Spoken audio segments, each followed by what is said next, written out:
أهلا بكم مع أخبار النادي الأهلي اليوم.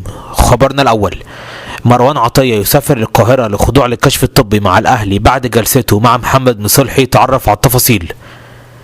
مساء يوم الاثنين في مقر نادي الاتحاد السكندري عقد محمد مصلحي جلسة خاصة مع مروان عطية تمهيدا لانضمامه للنادي الأهلي.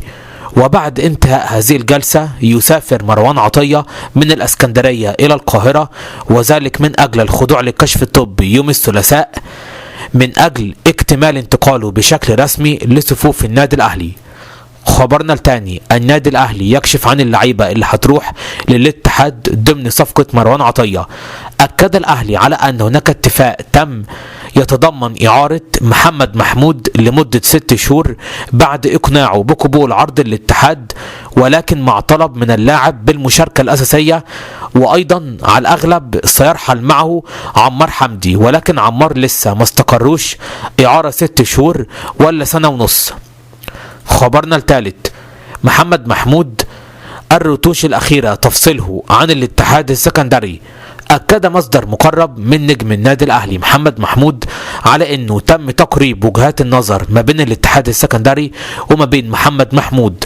شروط محمد محمود تم تنفيذها بالفعل: رقم 1 الحصول على نفس راتبه في الأهلي، رقم 2 الحصول على تأكيدات بالمشاركة الأساسية، ثم رقم 3 رغبة اللاعب في أن تكون الإعارة فقط 6 شهور وليس موسم ونص.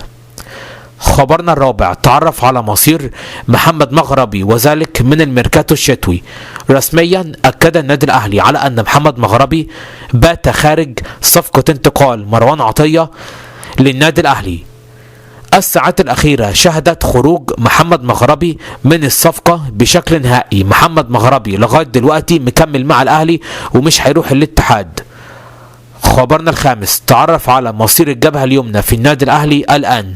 أكد النادي الأهلي على أن مصير الجبهة اليمنى حاليا محمد هاني رقم 1، ثم يأتي من بعده خالد عبد الفتاح المنضم حديثا من سموحة كبديله، يعني هاني هيكون أساسي وخالد عبد الفتاح هو البديل.